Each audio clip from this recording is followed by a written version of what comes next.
In terms of our influence, let me note that several times what we've heard here today is how we must be concerned about Russia's, we have to stand up to Russia's trying to increase its influence. What is that all about? I mean, this is Russia-phobiaism. Russia-phobia, that they are no longer the Soviet Union. They are a major power. They have every right to try to expand their influence by influencing people in various parts of the world, as we do. And we are all over the map in these things, and we are our military all over the world, trying to do that through the military even. And yeah, Russia has every right to try to become an influential force, especially on countries that border Russia. What's going on? I mean, we went up to the Baltics, and after hearing the words Russian military aggression in the Baltics over and over and over again for a year, I went up there, and then we had a hearing, and there was no Russian military aggression in the Baltics. I mean, not once has their troops gone into one of these countries, and yeah, we actually put more troops on their borders than they actually put inside their own country next to these countries. So again, I think this idea that we are now treating Russia the same way we did during the Soviet Union is harmful to peace and undermines our ability to get things done and promote peace in the world.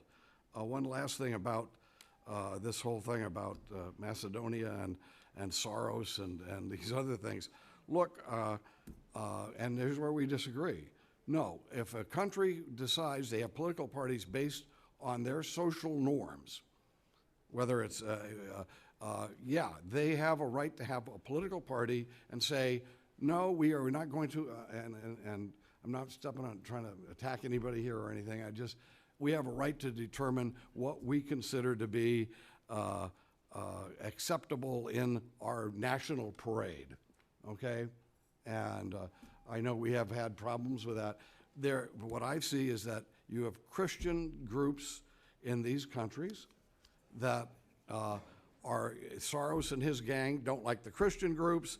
They don't like family groups, people who have more traditional conservative principles. Now, I'm not saying those principles are right. I'm just saying the people of these various countries have the right to do that without interference from us, without us shipping in money to try to help them organize politically to get the guys who are on the other side of those social norms.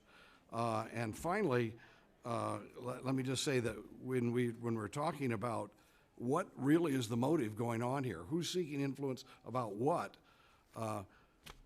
Mr. Secretary or Deputy Secretary, what we're going to call you today, my read of this is that what we have here is the same sort of thing that we've seen with the EU elsewhere, like what they did in Ukraine. It's a power grab by suggesting any country who wants to get into the EU has to do this, has to jump through hoops. The attempt at control isn't Russia. The attempt at control is that we are backing up the EU's demand for controlling this part of the world. And that's what their goal is. And every time and unfortunately for these folks, I would say that the EU is not proving to be as viable as it presents itself. And I think the EU is going down, and instead it's using its leverage based on us to try to get these new governments down in the Balkans, to get them to toe the line that they create for that European market as they see it. This is German bankers basically telling the Balkans what to do. And I'm sorry, I see that far differently than the Russians, as far more of a detriment to freedom than I do that the Russians are trying to gain influence on this or that legislature or this or that leader in that part of the world. However, I will, as a courtesy, give you 1 minute to refute it, and then we'll go on to the next one. I just was going to ask unanimous consent that Secretary Yi may have an opportunity to respond so that it's clear to anyone who's watching that what you've just articulated is not the policy of the United States. You got it. So maybe Secretary Yi could clarify that. We actually do, I think it's important. I've traveled with the chairman and we've had this lively discussion before, but I think since we have an administration official here, responding to the administration's view of that would be useful. I learned this about Macedonia too. You don't want to, anyone to determine that they think you're talking for the United States government. I'm not even talking for our new president. Or a majority of the members present today. All right. Mr. Secretary. Thanks, Mr. Chairman. Thank you, Mr. Celine. Just very briefly, I just want to say I agree with the chairman that sovereign countries should have the right to decide.